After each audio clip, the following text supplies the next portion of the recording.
예수님을 인격적으로 만나서 예수 믿는 성도가 된 이후 지금까지 무엇이 어떻게 얼마나 변화되었습니까? 기독교는 기적의 종교입니다. 성경은 기적의 책입니다. 신앙은 변화의 종교입니다. 오늘 본문에는 물이 변하여 포도주가 되는 기적을 우리에게 소개합니다. 주님과 그의 육신적 어머니 마리아, 그리고 그의 주님의 제자들이 가나라고 하는 지역에서 열린 혼인잔치에 참석하게 됩니다. 그런데 한참 잔치 중에 포도주가 떨어진 거죠. 이 사실을 알게 된 마리아가 예수님에게 포도주가 떨어졌음을 알립니다. 주님은 하인들에게 항아리에 물을 채우라 말합니다. 그리고 그 채운 것을 연회장에 갖다 주어라 이렇게 이야기합니다. 하인들은 주님의 말씀대로 항아리에 물을 채워서 연회장에게 갖다 주게 되어지죠. 이 사실을 곁에서 목격한 제자들은 물이 변하여 포도주 되는 이 기적을 통해서 주님의 영광을 보게 되어지고 주님을 믿는 변화가 일어났다. 오늘 성경은 이렇게 이야기합니다. 오늘 본문의 사건의 키워드는 변화라고 할 수 있습니다. 물이 변해서 포도주가 되었다는 거죠. 그것처럼 신앙생활의 키워드는 변화라는 겁니다. 누구든지 예수님을 만나면 그 삶의 진정한 변화가 일어난다는 거예요. 일반적으로 어떤 사람이 공식적인 자리에 취임해서 처음으로 하는 일은, 처음으로 외치는 소리는 상징적인 의미가 있습니다. 상징적인 의미를 가지고 있습니다. 왜냐하면 그것은 그 사람이 앞으로 나아갈 방향성, 모습을 보여주기 때문에 그렇습니다. 오늘 본문의 가나의 이 혼인잔치는 예수님의 공생의 첫 사건이요, 첫 시작이요, 첫 표적입니다. 그렇다면 이 사건 속에 주어지는 어떤 상징적 의미가 있지 않겠습니까? 그게 뭘까요? 주님은 이 본문의 사건을 통해서 신앙생활에서 일어나는 변화를 우리에게 보여주시기를 원하시는 겁니다. 물이 변하여 포도주가 되는 것처럼 누구든지 예수님 안에서 그 삶이 변하는 변화의 주인공이 될 수 있다는 것을 상징적으로 우리에게 보여주는 것 아닙니까? 물이 변해서 포도주가 되듯이 주님을 만나서 변화되는 것, 이것이 바로 신앙생활의 핵심이라는 거예요. 신앙생활의 핵심이라는 거예요. 오늘 우리 본문 말씀을 가지고 두 가지를 생각해 보려고 하는데요. 하나는 예수님으로 말미암아 일어난 변화가 어떤 것인가 라고 하는 것이고, 또 한 가지는 어떻게 그런 변화가 가능했는가 라고 하는 두 가지 논제를 가지고 한번 설명을 해보죠. 먼저는 예수님 때문에 일어난 변화를 몇 가지 적어 놓고 있는데, 하나는 부족함이 변하여 풍성함으로 바뀌었다는 겁니다.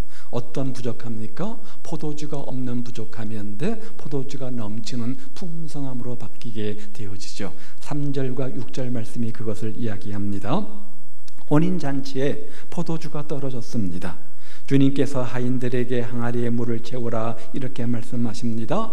6절 말씀에 보니까 이때 주님께서 채우라고 하신 항아리는 자그마치 100리터가 되는 그런 물이 들어가는 큰 통입니다. 그런데 그러한 통이 한 통도 아니라 몇 가지요? 6개가 있다 이렇게 적어놓고 있습니다. 거기에 물을 채우라 이렇게 말씀하시는 거죠. 그러니까 600리터 이상의 어마어마한 양의 물을 포도주가 되게 하는 그런 기적을 행하신 겁니다. 보통 우리가 집에서 먹는 그 큰 생수병이 2리터이죠. 그러니까 600리터면 300개, 큰 2리터의 병에 300개가 되는 어마어마한 양의 그런 물이라고 할 수 있습니다. 주님은 포도주가 부족했던 혼인잔치집에 포도주를 풍성하게 공급해 주십니다. 누구든지 주님을 만나면 부족함이 변하여 풍성함이 되는 은혜를 경험하게 되어진다는 거죠. 마치 물이 변하여 포도주가 되어진 것처럼, 부족한 포도주가 넘치는 포도주가 되어진 것처럼 마찬가지로 부족함을 느꼈던 인생이 주님을 만나면 풍성한 인생으로 바뀌게 되어져 있습니다. 여러분은 주님을 만나서 내 인생에 부족한 것들이, 공모했던 것들이, 허무했던 것들이, 허전한 것들이 채워져서 풍성함으로 변하는 은혜를 경험하고 계십니까? 시편 기자 다윗은 시편 23편에서 여호와가 내 인생의 목자가 되어주셨는데 그랬더니 부족함이 없다고 고백하지 않습니까? 그리고 주님이 원수의 목전에서 자신에게 상을 베푸시고 기름으로 자기의 머리에 바르셨기 때문에 자기 잔이 차고 넘친다, 이런 고백을 하고 있습니다. 비단 시편 기자의 고백뿐만 아니라 예수님을 우리가 인격적으로 만나게 되어지면 내 인생의 부족함을 풍성하게 채워주시는 주님으로 말미암아 이런 믿음의 고백을 할 수 있는 겁니다. 그러면 어떤 면에서 부족한 것이 풍성하게 변하는 축복을 경험할까요? 하나님은 우리 성도들의 삶을 변화시켜서 먼저 물질적인 면에서도 부족한 것들을 풍성하게 할 수 있는 분임을 우리는 믿어야 됩니다. 자, 예를 들어보죠. 믿음의 조상 아브라함이 주님의 명령 따라서 본토 친척 아비집을 떠났습니다.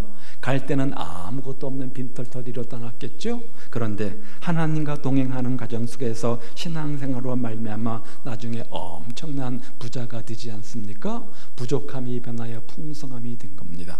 그의 아들 이삭이죠. 이삭은 그 당시에 가뭄으로 말미암아 모든 사람들이 망해갈 때 창세기 26장 12절 말씀에 보면 그 한 해 소출이 생업의 100배가 되었다, 이렇게 말합니다.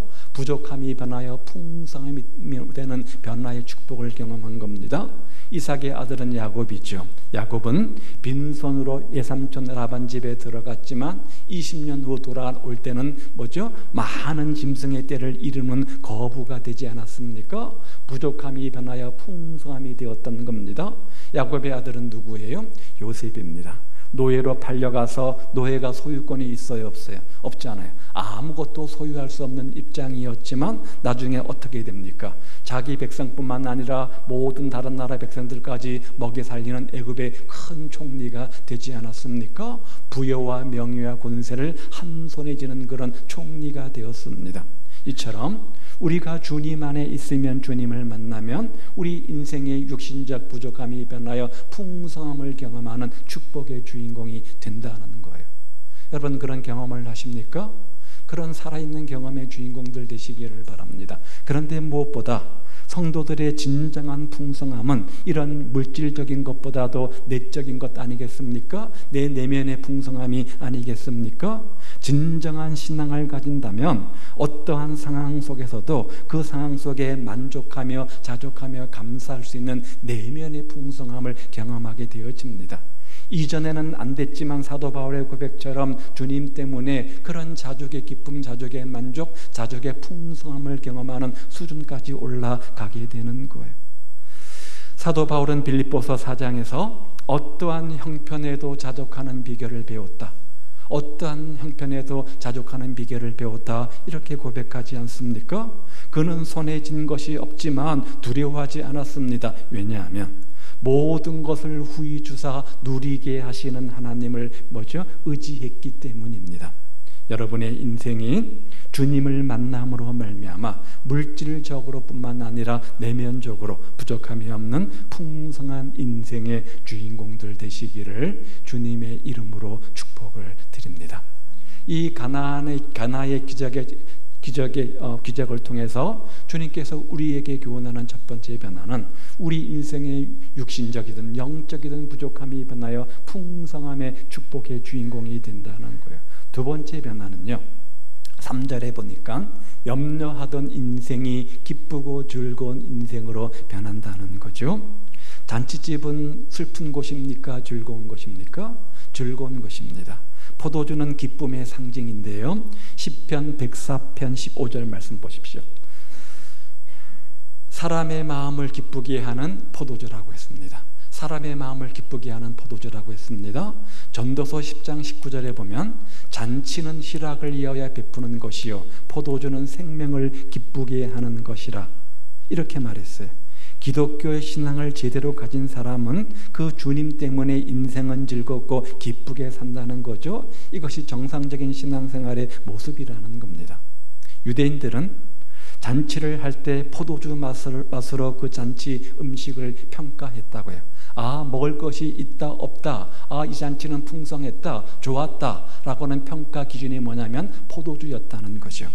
고급 포도주여 맛있는 포도주가 나오면 손님들이 그 잔치를 크게 칭찬했습니다. 아, 그 집 잔치 잘했네, 참 먹을 거 많았네, 이렇게 평가를 한다는 거죠. 반대로 포도주가 품질이 좋지 않고 맛이 없으면 다른 아무리 맛있는 음식이 있어도 아, 그 집 잔치 먹을 것이 없었네, 이렇게 평가를 한다는 거예요. 그런데 이 잔치의 문제가 뭡니까? 포도주가 떨어지는 거예요. 그러니 주인 입장 속에서 염려가 얼마나 컸겠습니까? 큰 걱정, 큰 염려가 있었던 거죠. 기뻐해야 될 잔치가 걱정으로 가득 차게 된 겁니다. 그런데 주님께서 그 순간 물로 포도주를 만드셔서 염려를 처리하시고 기쁨을 주신 겁니다. 염려하는 문제가 해결됐으니까 어떻게 됩니까? 기쁨이 넘치잖아요. 즐거운 것 아니겠습니까? 누구든지 예수를 만나면 인생의 염려가, 인생의 근심이 변화되어진다는 거죠. 근심 없는 인생이 어디 있습니까? 염려 없는 인생이 어디 있습니까? 그런데 예수님 안에서 그 문제를 만나게 되어지면 그 인생의 근심, 염려가 변하여 기쁨이 되고 찬송이 되고 감사가 되는 축복을 경험한다는 거예요. 어떤 비교 종교학 교수가 불교의 분위기는 초상집 같고 유교는 제사집 같다면 기독교는 잔치집과 같다, 이렇게 비교해서 평가를 해놓았습니다. 이분이 불교나 유교를 제대로 파악하고 이 말을 했는지 모르겠지만 기독교는 제대로 파악한 것 같습니다. 우리 기독교의 분위기는 잔치집 분위기 아닙니까? 우리 신앙생활이 기쁨과 즐거움이 있어야 되는데 여러분, 신앙생활에 기쁨과 즐거움이 가득하시기를 바랍니다. 그런데 그런 기쁨의 크기는 주님과의 친밀함과 비례하는 것 같습니다. 무슨 말이냐? 주님과 점점 가까워져서 주님과의 친밀함이 깊어지면 깊어질수록 기쁨은 점점 커지기 마련이고, 주님과의 관계가 멀어져서 친밀감이 떨어지면 점점 기쁨이 줄어든다는 거예요. 반대로 염려는 주님과의 친밀함과 반비례하겠죠? 주님과 점점 가까워져서 친밀함이 크면 클수록 염려는 줄어드는 거고, 주님과 멀어지면 멀어질수록 염려는 점점 커지게 된다는 거죠. 그렇다면 오늘 여러분의 기쁨과 염려의 크기를 한번 살펴보십시오. 기쁨의 크기가 큰가, 염려의 크기가 큰가 한번 비교해 보십시오. 그러면 내가 얼마나 지금 주님과 가까이 친밀감을 가지고 살아가는가, 아마 이렇게 평가가 되어질 겁니다. 주님은 우리 인생의 염려가 기쁨으로 변화되게 하시는 분이다. 이것을 오늘 이 비유에서, 이 기적에서 우리에게 보여주시는 겁니다. 여러분의 근심과 걱정과 눈물이 변하여 주님 안에서 기쁨이 되고 찬송이 되고 웃을 수 있는 이유가 되시기를 주님의 이름으로 축복을 드립니다. 그런 주님을 만나시기를 바랍니다. 세 번째 변화는 6절 말씀에 보니까 별 볼 일 없던 인생이 유용한 인생으로 변하게 되어지죠. 자, 어떤 겁니까? 물이 변하여 포도주가 되었습니다. 물은 가치 있는 겁니까? 흔한 겁니까? 흔한 것 아닙니까? 그 흔한 물이 변하여 최상의 포도주가 되었다는 거죠. 더군다나 오늘 본문에 사용된 물을 한번 잘 살펴보시기를 바랍니다. 거기에 유대인의 정결 예식을 따라, 무슨 말이냐?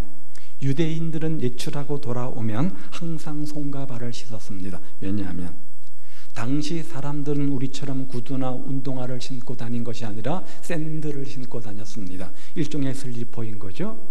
지금처럼 도로망이 좋아가지고 아스팔트가 잘 깔려있는 것이 아니라 뭐였을까요? 흙먼지 날리는 흙길이었습니다. 저희 어릴 때만 해도 동네 신장로라고 그랬죠. 신장로의 길은 대부분 다 돌길이었습니다. 그래서 트럭이 한번 지나가면 어떻습니까? 먼지가 희뿌옇게 날리지 않습니까? 그때 우리의 주된 신발은 뭐였습니까?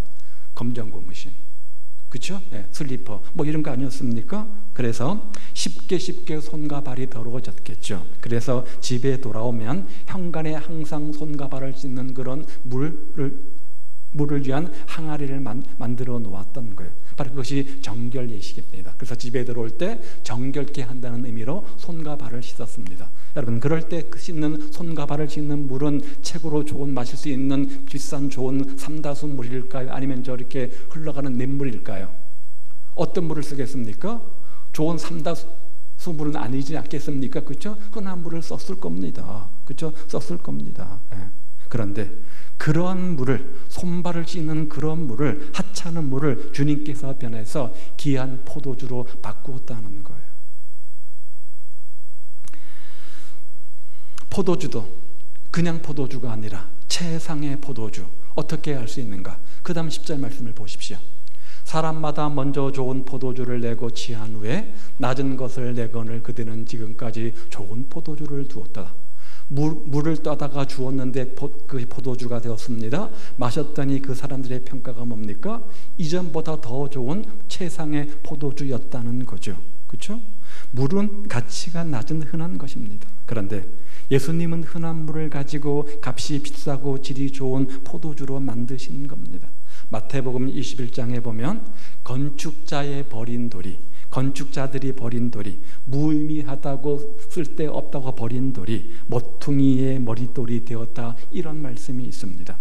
사람들이 하찮다고 여기는 것이지만, 사람들이 별볼이 없다고 버린 것들이지만, 그것들을 주님께서 손을 대시니 건축물 가운데 가장 중요한, 가장 요긴한 모퉁이의 머릿돌이 되었다는 거죠.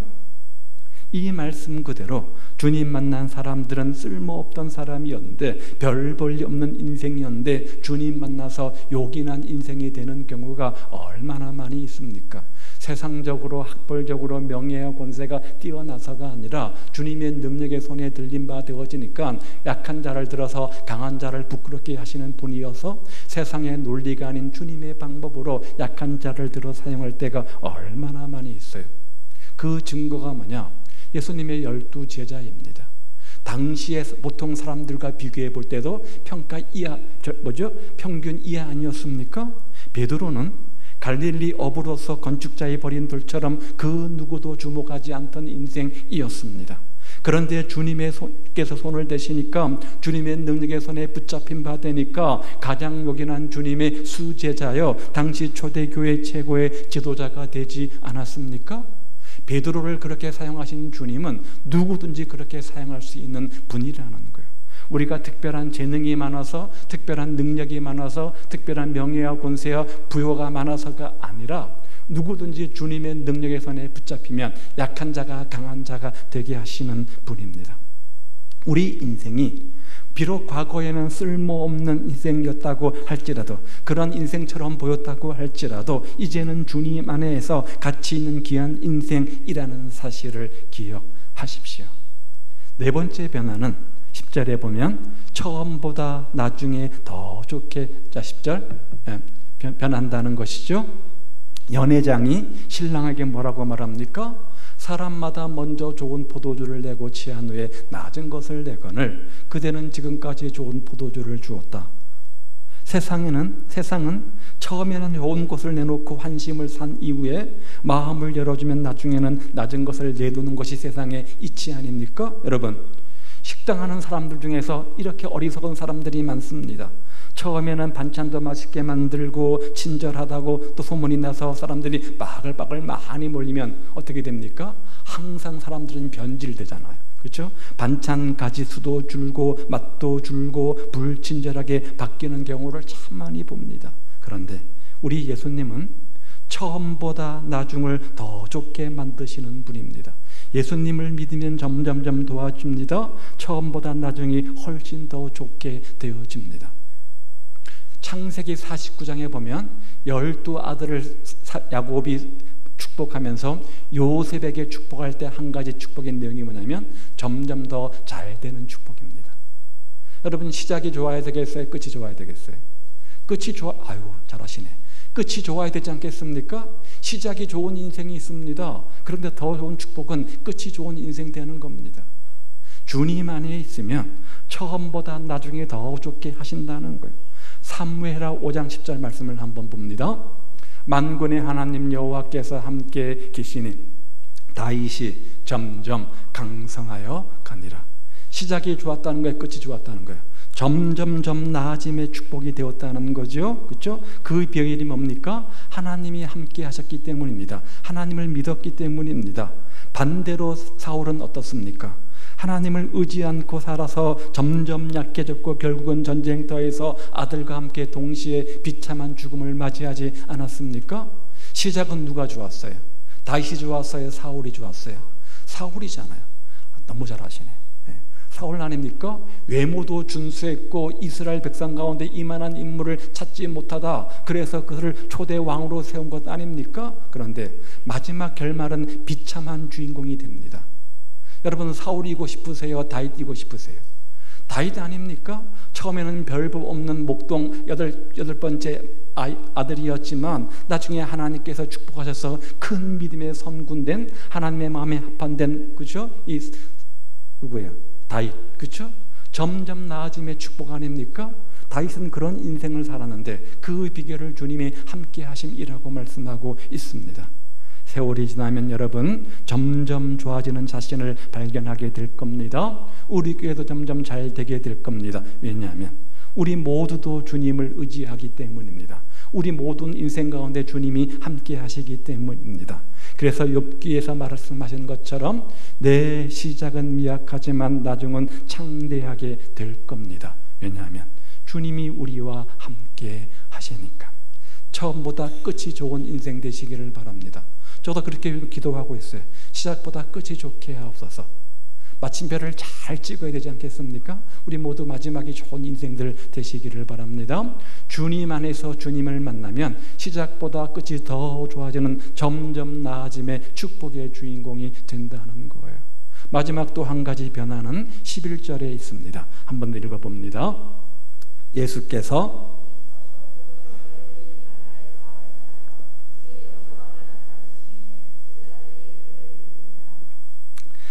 요한복음을 주의 깊게 읽어보면 오늘 2장 본문은 1장 후반전과 연관되어져 있는 것을 보게 되어지는데 1장 후반부에는 어떤 내용이 나오냐면 주님께서 제자들을 부르시는 장면이 나옵니다. 먼저 세례 요한을 따르던 2명의 사람이 예수님의 제자가 됩니다. 2명이, 그 중에 한 사람이 안드레입니다. 안드레는 누구죠? 베드로의 형제죠. 그 안드레의 소개로 베드로가 또다시 주님을 따르게 됩니다. 그러면 3명이 되는 거죠. 그런 다음 성경에 보면 빌립과 나다나엘이 주님을 만나 제자가 되었다 이렇게 말해요. 그러면 몇 명이 되는 거죠? 총 5명이 되는 겁니다. 그 5명의 제자가 주님과 함께 2장에 넘어와서 가나의 결혼잔치에 참석을 하게 됩니다. 그런데 이 5사람은 주님의 영적 권위 때문에 주님 말씀 앞에 순종하고 있지만 아직도 주님이 어떤 분인지 제대로 이해하고 믿지를 못하고 있습니다.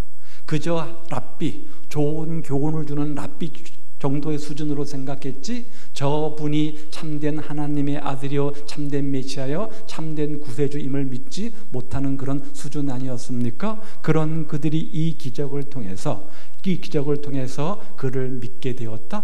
이 기적을 통해서 저분이 하나님의 아들이구나 라는 믿는 믿음의 계기가 되었다는 거예요. 주님께서 가나의 결혼잔치에서 이적을 베푸시자 이들 5사람들에게 본격적으로 믿음이 생기기 시작한 겁니다. 믿음이 없으면 우리가 신앙생활에 해이가 안 찾아옵니까? 안 흔들립니까? 그렇지는 않습니다. 그렇죠? 믿음이 흔들릴 때가 있으니까. 그런데 믿음은 중요합니다. 주님께서 표적을 행하신 중요한 이유는 뭐냐면 믿음 없는 제자들에게, 믿음 약한 제자들에게 믿음을 주시기 위한 것이고 견고한 믿음을 갖도록 만들기 위한 겁니다. 기독교에서 믿음은 중요합니다. 믿으면 기도합니다. 믿으면 행동합니다. 믿으면 헌신합니다. 믿으면 기도합니다.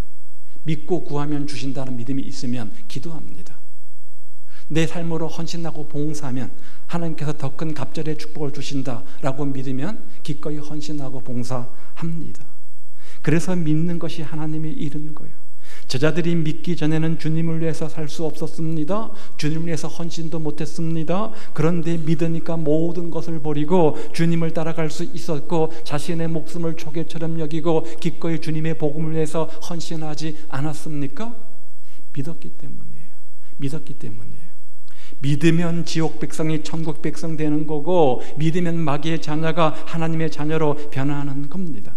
불신의 벽이, 불신의 마음이 믿음으로 바뀌는 역사가 예수 믿으면 나타난다는 거예요.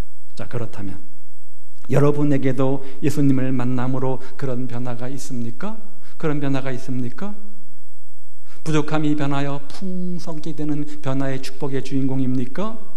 염려하는 인생이 변하여 기쁘고 즐거운 인생으로 변하셨습니까? 별 볼 없던 내 인생 속에 주 앞에 유용한 인생으로 바뀌셨습니까? 처음보다 나중에 더 좋아지는 축복을 경험하고 계십니까? 불신이 믿음으로 변하는 은혜를 날마다 경험하고 계십니까? 이런 변화의 주인공들 되시기를 우리 주님의 이름으로 축복을 드립니다. 내가 수십 년 신앙생활을 해도 이런 변화가 내 삶 속에 없다고 한다면 여러분 깊게 고민해 보셔야 돼요. 신앙생활의 키워드는 뭐라고요? 변합니다. 변합니다. 두 번째는 어떻게 그런 변화가 가능했을까? 어떻게 그런 변화가 가능했을까? 첫 번째는 주님이 거기 계셨기 때문에 그래요. 예수와 그 제자들도 혼례의 청함을 받았더니 거기에 있던 모든 사람이 그대로 다 있고 모든 환경이 그대로라고 할지라도 그 상경 속에 그 사람 가운데 주님이 계시지 않으면 그런 변화는 일어날 수 없는 거예요. 겨울에 보일러가 고장이 나서 난방에 문제가 생겼다고 생각해 보십시오.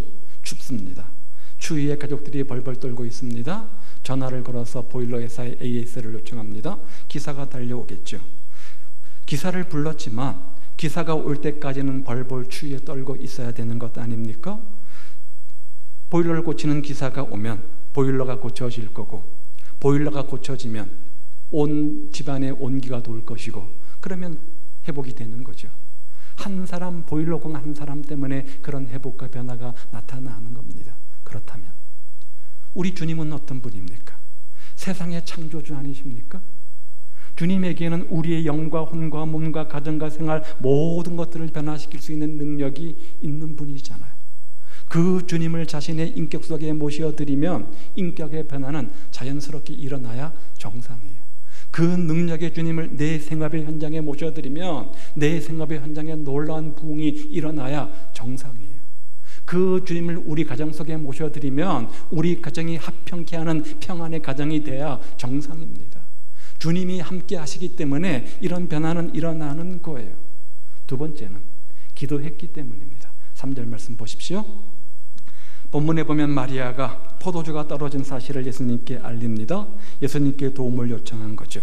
지금 이 순간 마리아는 예수님의 육신의 어머니로서가 아니라 한 인간으로 신에게 지금 도움을 요청하는 것. 요즘 우리식으로 말하면 뭐예요? 기도를 하고 있는 거예요. 기도를 하고 있는 거예요. 우리가 인생을 살다 보면 많은 곤란한 문제를 만납니다. 어려운 상황들을 만납니다. 그럼에도 불구하고 믿지 않는 사람들에 비해서 담대할 수 있는 이유는 하나님 앞에 엎드려 그 문제를 가지고 기도할 수 있는 특권이 있기 때문이잖아요. 시편 말씀을 하나 볼까요? 시편 넘겨주세요. 자, 시작. 이 곤고한 자가 부르짖음에 여호와께서 들으시고 그 모든 환난에서 구원하셨도다. 부르짖음에 하나님께서 들으셨습니다. 그래서 그 결과 환난에서 구원받게 되었다. 그 다음 마태복음 21장 말씀도 보십시오. 너희가 기도할 때 무엇이든지 믿고 구하는 것을 다 받으리라 하시니라. 기도는 만사를 변화시키잖아요. 신앙생활에 좋은 영적 도구가 있다면 뭡니까? 기도 아닙니까? 우리 성도들은 기도한 만큼 삶을 누릴 수 있는 겁니다. 기도하는 사람은 하나님의 축복과 능력을 누릴 수 있는 겁니다. 따라서 여러분, 이번 한 주 동안 하루를 기도로 시작하시고 하루를 기도로 마무리하시기 바랍니다. 하루를 시작하면서 오늘 하루도 주님의 능력의 손에 맡겨드립니다 라고 모든 일과를 주님의 손에 맡기십시오. 잠자리에 들 때 하나님 오늘 하루 동안 내 모든 일과들을 지켜주신 것 감사하며 감사의 기도로 하루를 마무리해 보시기 바랍니다. 그 기도가 여러분의 삶을 윤택케 하고 그 기도에 응답하시는 주님께서 더 풍성한 변화의 축복으로 역사해 주시는 겁니다. 그런 기도의 응답들을 날마다 생생하게 체험하는 삶이 되시기를 바랍니다. 마지막 하나 무엇보다 가장 중요한 것이 있습니다. 주님의 말씀에 순종했기 때문이에요. 주님의 말씀에 순종했기 때문에. 누가요? 하인들이. 보십시오. 오늘 7절부터 9절 말씀에 보면 하인들은 주님의 두 가지 말씀에 순종합니다. 하나는 항아리에 물을 채우라 하신즉 아기까지 채우니, 또 한 가지 순종이 있습니다.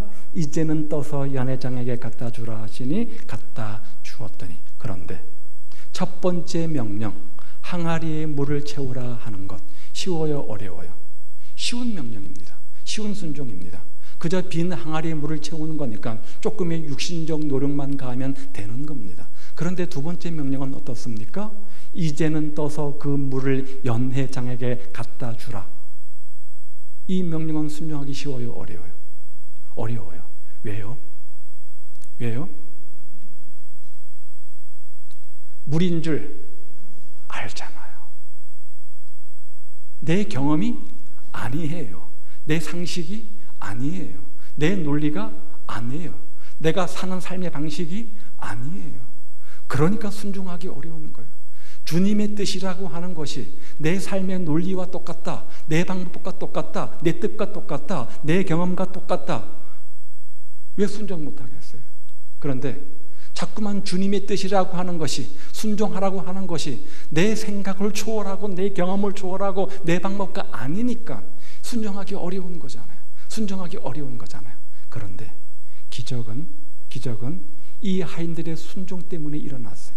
만약에 하인들이 이것은 내 논리로 안 맞습니다, 내 상식으로 안 맞습니다, 내 경험에 비춰볼 때 말도 안 됩니다, 괜히 물 떠다 뒀다가 내가 무슨 봉변을 당하려고, 나는 못합니다 라고 했다면 물이 변하여 포도주 되는 기적은 일어날 수 없었어요. 주님의 말씀은 이해가 되든 안 되든, 이해가 되든 안 되든, 순종하기 쉬운 것은 아니든 우리는 믿음으로 순종해야 된다는 거예요. 그럴 때 역사가 일어나요. 그럴 때 변화가 나타나요. 홍해가 어떻게 갈라졌어요? 여리고성이 어떻게 무너졌어요? 요단강이 어떻게 갈라졌어요? 말도 안 되는 순종을 요구하는 주님 앞에 그들이 믿음으로 반응하며 믿음으로 발걸음을 내딛자 요 홍해가 갈라지고 요단강이 갈라지고 여리고성이 무너지지 않았습니까? 믿음의 순종으로 말미암아 역사가 일어나는 거예요. 순종으로 말미암아 변화가 일어나는 거예요. 저는 목회를 하면서 간혹 우리 성도들이, 제가 열심히 기도하고 준비해서 말씀을 증거하는데 그 설교 말씀을 들으면서 어디까지 순종할 수 있을까? 어느 수준까지 순종할 수 있을까라고 간혹 생각을 해보곤 합니다. 우리 성도들이 주님의 뜻이라면 모든 것을 다 내려놓고 순종할 수 있을까? 라고 간혹 자꾸 생각을 해봅니다. 진정한 목회의 성공은 사람의 수가 얼마나 많이 늘었는가가 아니라 그 말씀을 붙잡고 말씀에 얼마나 순종하는 성도들이 있는가라고 하는 것 아니겠습니까? 이런 면에서 영락교회를 다니는 한경직 목사님은 또 다른 면에서도 훌륭한 분이시지만 참으로 훌륭한 목회를 하신 것 같습니다. 영락교회가 예배당 건축을 위해서 기공 예배를 드릴 때라고 하는데 그때 영락교회 출석 교인이 150명쯤 될 때였습니다. 한경직 목사님은 지금으로서는 상상도 할 수 없는 헌신을 성도들에게 요구합니다. 성도들에게 당시에 10집에 열흘치 먹을 것 빼놓고는 다 모든 것들을 가지고 오시오, 이렇게 헌신을 요구한 거죠. 150명의 성도 가운데 그때 그 말씀에 순종해서 그대로 한 성도가 53명이었다고 해요. 그 후 30년이 지난 즈음에 그때 순종한 53명은 한국의 300대 기업에서 한 명도 빠지지 않고 다 그 기업 안에 들어갔다고 해요. 도전이 돼요, 안 돼요? 너무 극단적인가요? 여러분은 어떻습니까? 기독교의 역사는 하나님께서 말씀하시고 그 말씀을 받은 우리들이 말씀에 순종할 때 일어나는 변화와 기적입니다. 하나님께서 말씀하셨습니다. 그 말씀을 붙잡고 얼마나 우리가 순종하느냐에 따라서 우리가 변화의 주인공이 되고 기적의 주인공이 되고 역사의 주인공이 될 수 있다는 거예요. 이스라엘 백성들이 출애굽, 광야 횡단, 가나안 입성 모두가 하나님 말씀과 말씀에 대한 반응이었습니다.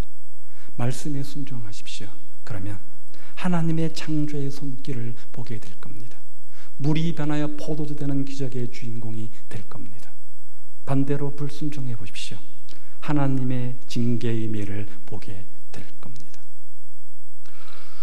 오늘 우리의 순종의 모습은 어떻습니까? 순종의 농도는 어떻습니까? 신앙생활을 수십 년 해왔습니다. 내 삶 속에 물이 변하여 포도주가 되는 기적이 없다면 우리의 말씀에 대한 순종의 문제일 겁니다. 말씀을 들어 알고 있지만 그 말씀을 액면 그대로 순종하는 순종의 발걸음이 없기 때문일 겁니다.